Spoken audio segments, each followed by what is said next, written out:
Xin chào tất cả các bạn nhé. Hiện tại thì bếp từ nó trở lên rất phổ biến và bây giờ ấy, thì mỗi nhà gần như là ít nhất có một cái. Đấy, có nhà thì có thể có 2-3 cái. Có nhà thì dùng bếp từ chỉ để ăn lẩu và cũng có nhà thì sử dụng đun nấu hàng ngày. Thì bây giờ cái tỷ lệ mà sử dụng bếp từ rất là nhiều. Tuy nhiên ấy, cái cách mà để đun một cái bếp, bật một nồi lẩu lên ăn hay là nấu một cái gì đó, nó rất là đơn giản, nó không có gì là phức tạp cả. Tuy nhiên sử dụng bếp từ đúng cách, đó mới là vấn đề mà rất nhiều người đã mắc phải những cái sai lầm khi mà sử dụng bếp từ. Hôm nay mình sẽ chia sẻ với các bạn một số những cái sai lầm khi sử dụng bếp từ mà các bạn cần tránh khi sử dụng bếp từ nhé, để mà cái bếp từ thứ nhất nó bền hơn và cái thứ hai nó tránh những cái rủi ro. Đấy, thì xin mời các bạn nhé. Thì cái sai lầm đầu tiên mình muốn nói đến đây đó chính là cái việc mà khi mà sử dụng bếp từ ăn lẩu, đấy, các bạn lại sử dụng giấy. Đấy, các bạn sử dụng giấy và kê. Đấy, kê ở dưới này. Đấy, các bạn kê như này nhé. Đấy, các bạn kê như này và kê xung quanh nữa, thì đó là một sai lầm các bạn nhé. Bởi vì sao? Bởi vì cái bếp từ này bên trong nó có một cái quạt, nó chạy với cái tốc độ rất cao để giải nhiệt. Bởi vì cái bếp từ là cái thiết bị mà nó có cái khả năng phát nhiệt rất là lớn, tức là trong quá trình hoạt động nó phát ra một cái nhiệt lớn và nó sử dụng cái quạt ở dưới gầm này để nó sử dụng quạt ở bên dưới này. Đấy, nó hút cái khí vào đây và nó thổi ở đây để giải nhiệt cho toàn bộ cái bếp cũng như cho cái phần công suất ở trên này.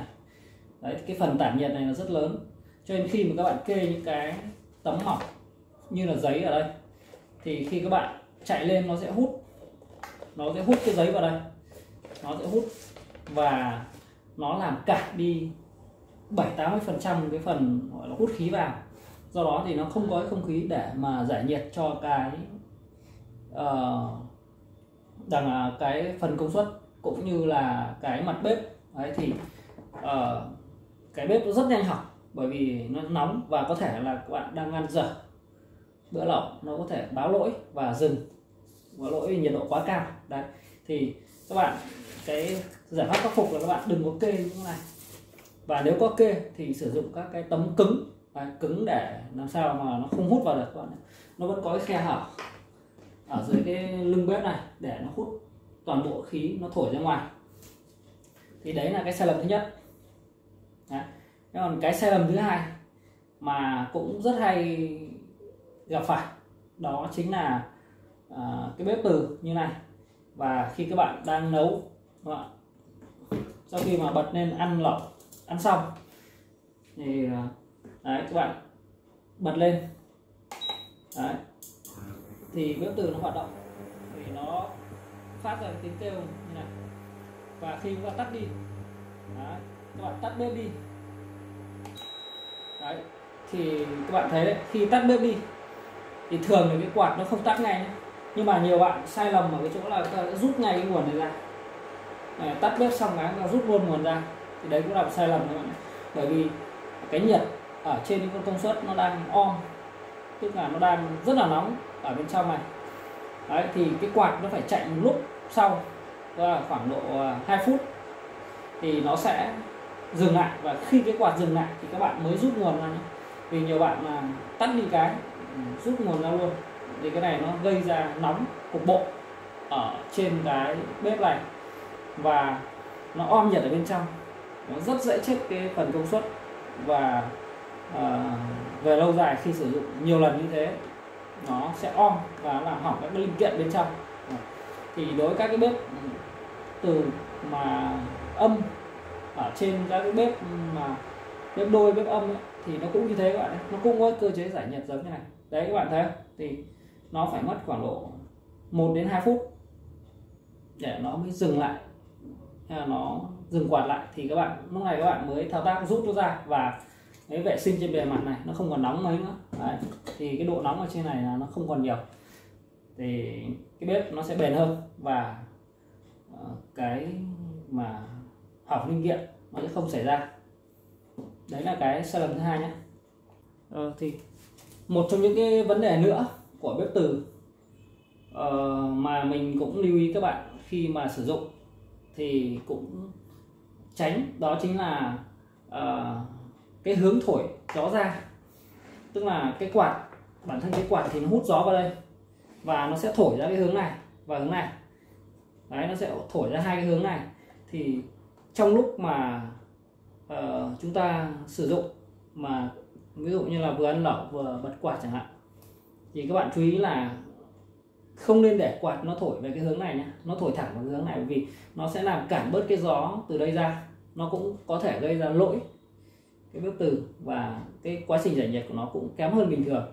Đấy, vì vậy thì các bạn chú ý là luôn luôn quay cái hướng mà có cái quạt đây, hướng hút vào này về phía cái quạt bên ngoài nhé, cái quạt bên ngoài mà chúng ta vừa ăn lẩu vừa thổi thẳng vào đây chẳng hạn, thì tránh cái hướng thổi ngược lại của cái bếp nó thổi ra. Đấy, thì nó sẽ tốt hơn cho cái bếp từ của các bạn.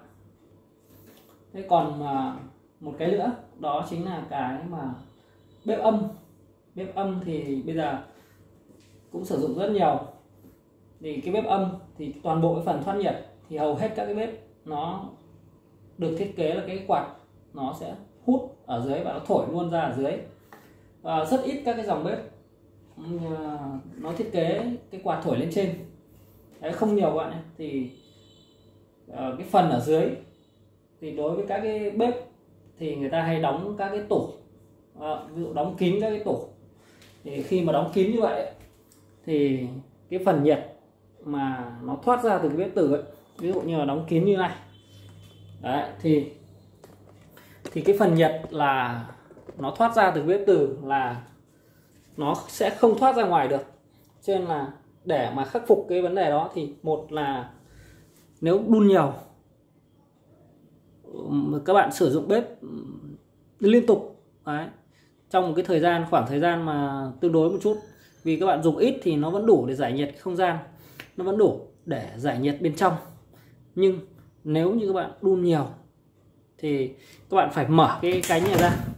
Đấy, mở cánh nha, mở cái cánh ở phía dưới của cái bếp từ ra để cho cái nhiệt nó thoát ra ngoài các bạn nhé, thì cái bếp nó mới bền mà nó tránh hư hỏng. Còn nếu như các bạn đang có ý định mua lắp bếp từ thì các bạn nên để các cái chớp, thay vì các bạn để cái tấm nó liền như này thì nên để các cái khoang để hở ra, để làm sao cho cái quá trình thoát nhiệt của bếp sau này nó tức là nhiệt ra bao nhiêu nó có thể là ra ngoài được.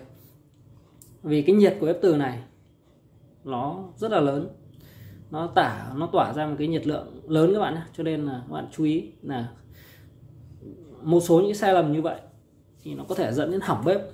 Đấy. Xin cảm ơn các bạn đã theo dõi video. Nếu các bạn thấy hay thì đừng quên cho một like và một subscribe.